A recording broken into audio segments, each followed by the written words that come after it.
Do you ever think that a simple job can change your life? I didn't think so until I saw that ad.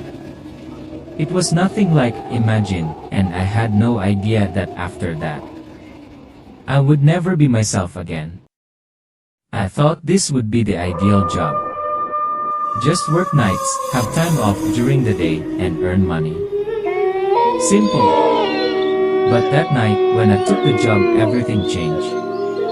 And the strange rules that Lil Thompson gave me, things that I thought were just joke were no ticket into a nightmare with no way out. From the very first night, everything was wrong. The knock on the door. I remember it clearly. The first time I heard it, I told myself it was just wine. But then the knocking became clearer, stronger, as if someone is trying to invade my space. Then there were the calls. Every night, at exactly 2:15 minuto the phone will ring but never dared to speak. Nanatili lang akong tahimik, nakikinig sa mga kakaibang tunog sa kabilang linya. Static, but also a whisper like a warning. And then I couldn't shake the feeling that was watch, controlled by some force. Yung itim na aso. Hindi ko makakalimutan. Pulang apoy ang mga mata nito, kailangan kong mabilis na sumunod sa mga alituntunin, isara ang lahat ng kurtina at magdasal. Pero kahit anong gawin ko, pakiramdam ko ayaw nila akong umalis. Gusto nilang manatili ako para pagsilbihan ang mga layunin nila.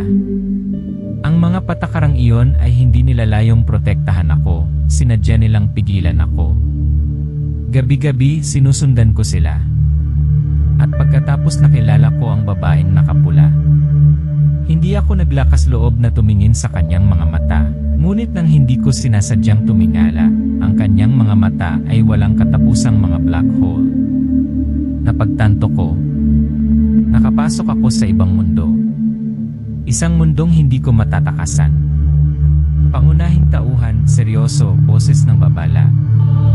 Isang salita ng babala, huwag kumuha ng trabaho na may napakaraming pangangailangan. Huwag mong isipin na makokontrol mo ito. Huwag hayaang mahulog ang iyong sarili sa bitag na hindi mo matatakasan. Dahil kapag pumasok ka, hindi ka naalis. Ang Twilight Gas Station ay palaging naghihintay. Huwag tumigil kung nakita mo ito. Part 1. Introducing the main character and the strange job at Twilight Gas Station.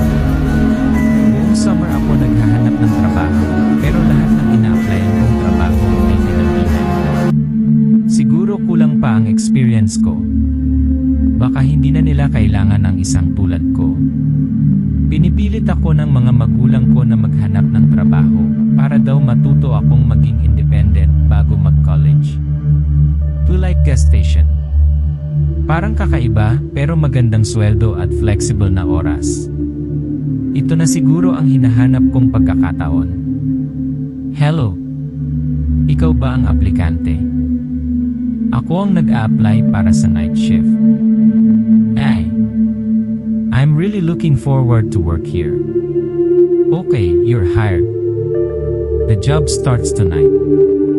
But before you start, I need to give you some important rules. This is not your usual job. Mga panuntunan. Ano ang espesyal sa kanila?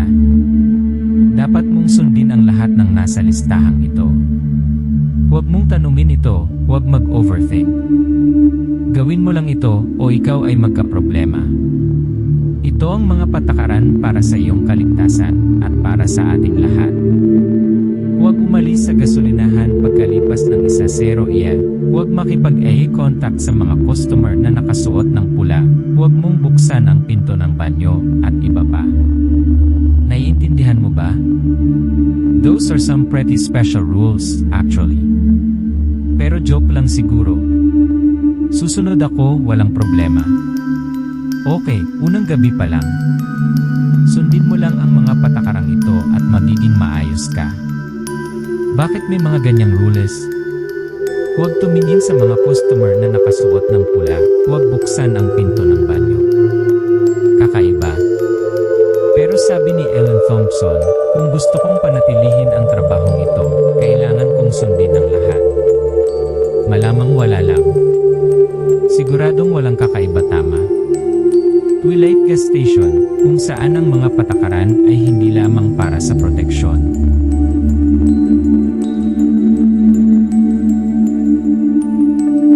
Sage, first shift, just follow the rules, nothing to worry about. It'll be a peaceful night. Lumakad siya sa gasolinahan, hawak ang susi na ibinigay sa kanya ni Ian Thompson. Medyo malamig ang hangin, ngunit walang espesyal. Nagtrabaho siya, nag-restock ng mga estante, tinitingnan ang mga computer at ang checkout machine, habang may ilang pambihirang mga customer ang pumasok upang magpuno at bumili ng merienda. Everything seemed fine. May ilang customer na pumasok para bumili ng kung ano-ano, and did what Emma Thompson said. Nothing happened for sure. Tinignan ng pangunahing tauhan ng kanyang relo, 2:15 leh na. Biglang tumunog ang telepono, naputol ang katahimikan ng gabi. Tumingin siya sa telepono at saglit na nag-alinlangan. Rule number 3, magriring ang telepono ng 2:15 leh. Huwag kang magsalita, makinig ka lang sa loob ng 30 segundo at pagkatapos ay ibaba ang tawag. Tahimik lang, wala. Must be some kind of accident. It's just some weird rules, nothing much. Maayos ang lahat. Ilang oras na lang. This shift is not that bad, I just need to stay calm. Ngunit sa sandaling iyon, bumukas ang pinto ng gasolinahan at pumasok ang isang customer. Isang babae na nakasuot ng matingkad na pula mula ulo hanggang paa. Ang kanyang pulang damit ay nakatayo sa dilaw na liwanag ng gasolinahan. Ang pangunahing tauhan ay likas na naalala ang panuntunan bilang 4. Kung mayroong isang customer na nakasuot ng pula, huwag tumingin sa kanila sa mata. Gawin mo lang ang iyong trabaho ng normal, ngunit huwag tumanggap ng pera mula sa kanila. At hindi siya tatanggap ng pera upang tumingin sa kanila. Kumusta? Ang kabuuan ay $7.50. Mangyaring magbayad. Ngumiti ang babae, malumanay ang boses, ngunit may kakaiba. Habang nararamdaman ng bida ang discomfort sa kanyang puso, dali-dali niyang tinapos ang transaksyon nang hindi naglakas loob na tumingala. Naku, may pera lang ako, problema ba? Nadama ng pangunahing tauhan ang lamig sa kanyang gulugod. Tumingin siya sa counter, sinusubukang huwag tumingin sa kanya. I'm sorry, but the payment system don't accept cash at the moment. Baka pwede kang sumubok ng ibang gas station. Natahimik siya ng ilang segundo at saka bahagyang umiti, umiling at tumalikod na para umalis. Ngunit habang naglalakad siya sa pintuan, hindi niya maiwasang tumingala. Ang mga mata ng babaeng iyon ay malalim na black hole, walang iba kundi ang walang katapusang kadiliman. Ilusyon lang sigurado. Bumuntong hininga siya, nag-uunahang bumuhos ang pawis. Lahat ng nasa paligid niya ay tila lumabo at nawalan ng malay. Marahan na sumara ang pinto, ngunit naging mabigat ang kapaligiran sa gasolinahan. Pakiramdam niya ay may sumusunod sa kanya. Ano yan? Ang mga mata hindi maaaring totoo. Tapos na ang shift. Magiging okay din ang lahat. Kailangan kong makaalis dito. Kailangan kong makaalis dito. Hindi pa tapos. Twilight Gas Station never lets up.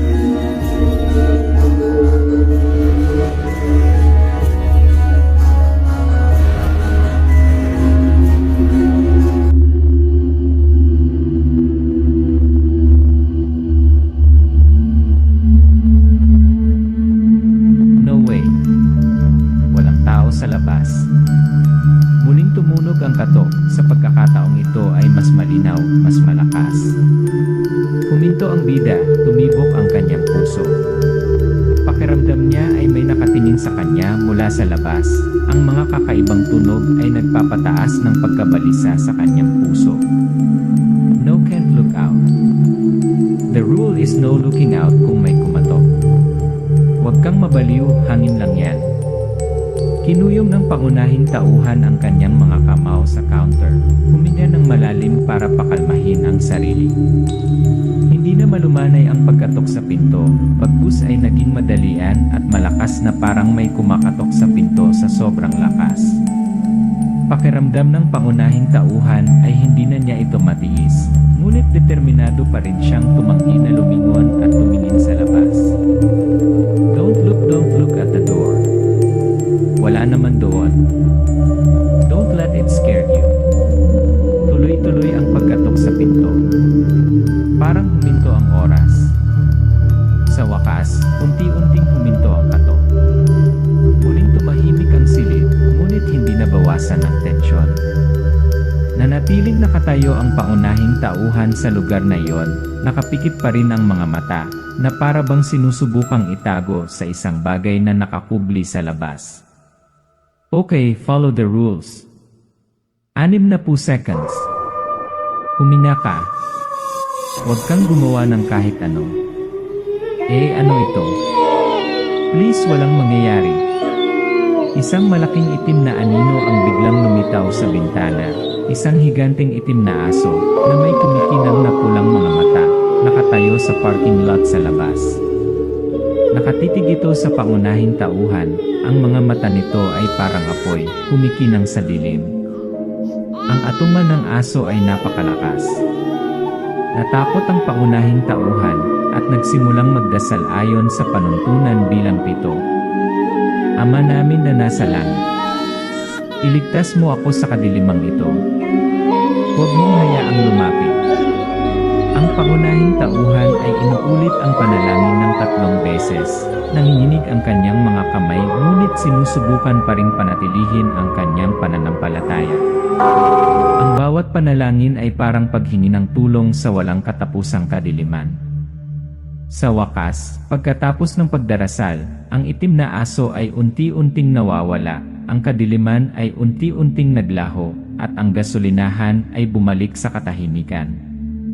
Tapos na. Wala na. Ginawa ko ang tama. Pero ang pakiramdam na ito hindi mawawala. Ang susunod na eksena ay kapag malapit ng matapos ang shift, ang mga huling oras ng gabi, kung kailan nagsisimula ng lumiwanag ang kalangitan. Ngunit biglang, isang grupo ng mga kakaibang customer ang sumulpot. Isang lalaki at isang babaeng nakasuot ng pulang damit ang pumasok. Pareho silang may malalim na itim na mga mata, parang napakalalim na black hole. Naalala agad ng pangunahing tauhan ang rule number 9, kung may grupo ng kakaibang customer, huwag buksan ang pinto ng bodega at dapat tumanggi. Hindi ito maaaring. Hindi sila tao. Ang kanilang mga mata. Hindi iyon mga mata ng tao. Tumingin ng diretsyo ang lalaki sa pangunahing tauhan, nagbigay ng malamig na ngiti. Ang babaeng nakapula ay nagsalita sa malumanay ngunit matalas na boses. Kailangan nating pumasok sa storage room. Alam naming may nakalagay doon. Ipasok mo kami doon at hahayaan ka naming mabuhay. I can't. Walang storage room. Please, umalis ka na. Wala naman dyan. Huwag kang lalapit sa akin. Unti-unting dumidilim ang eksena, palapit ng palapit ang mga yabag ng kakaibang grupo ng mga customer. Ang pangunahing tauhan, sa kawalan ng pag-asa, ay iniisip ang huling tuntunin, ngunit hindi makakilos. Para siyang lumulubog sa kadiliman. Twilight Gas Station, no escape. These rules are not just for protection.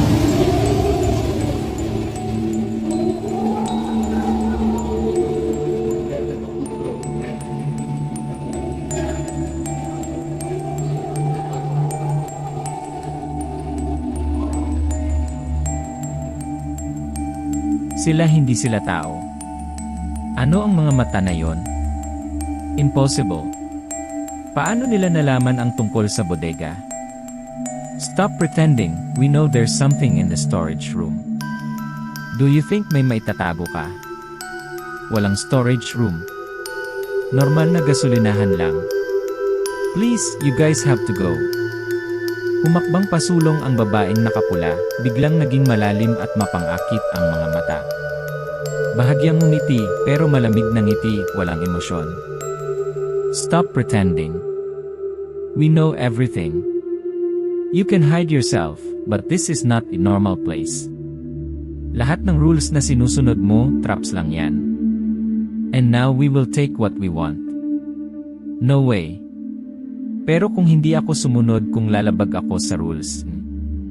Ang mga salita ni E. Thompson ay umalingaw-ngaw sa kanyang isipan, isang taimtim na babala, huwag kailanman lalabag sa tuntunin. Huwag kailanman subukang labanan ito. Wala nang ibang choice. Rule number 6. Patayin ang mga ilaw at magdasal.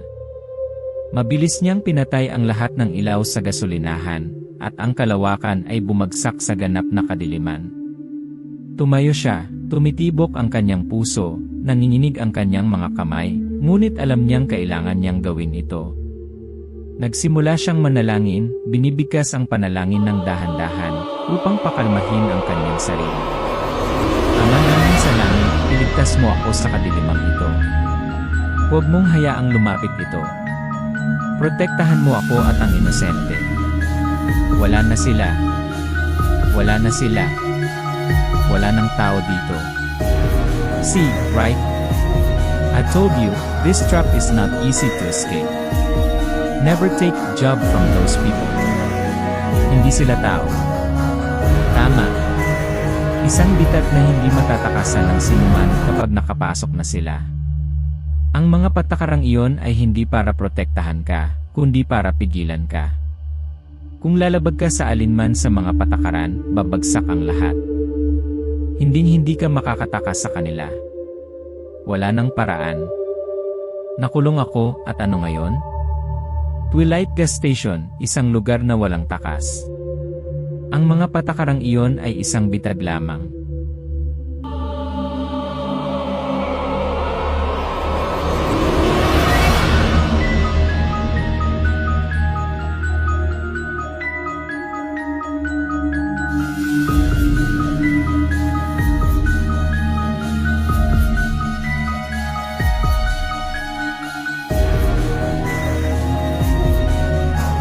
Akala ko kapag tumigil ako sa trabaho ko sa Twilight Gas Station, matatapos na ang lahat. Pero hindi. Ang mga alaala pa rin ang bumabagabag sa akin gabi-gabi, ang mga katok sa pinto na walang tigil, ang mga kakaibang barya na lumalabas kung saan-saan. Lumalapit pa rin sila sa akin. Ang mga puwersang iyon ay hindi bumibitaw. Hindi pwedeng ganito. Iniwan ko na, bakit pa nila ako nilalapitan? Bakit hindi nila ako kayang iwan? Huwag mo nang gawin yun. Please, wag mo na ulit gagawin yun. Hindi ko na kaya. Sinubukan kong tumakas, ngunit hindi ko ito matakasan. Ang mga katok, ang mga barya, lahat sila ay bahagi nito, bahagi ng bitag na ito. Lahat ng pinagdaanan ko, hindi ito sinasadya. Nahuli ako sa isang mabisyo na ikot na hindi ko matakasan. Ang mga puwersang iyon ay nanonood pa rin sa akin, at alam kong kahit saan nila ako subukang tumakbo. Naiintindihan ko na. Ang bitag na ito ay hindi isang trabaho. Isa itong bitag na hindi nakikita, isang bitag na hindi ko matatakasan kapag nakapasok na ako. Isang paraan na lang ang natitira para sa akin. Ang isulat ang kwentong ito, umaasang may makakarinig nito, at hindi magkamali katulad ko. Hindi nila ako binitawan. At alam ko hindi ako makakatakbo ng tuluyan. Twilight Gas Station, walang takasan. Ang mga patakaran ay isang bitag, at kapag nakapasok ka, wala nang daan palabas.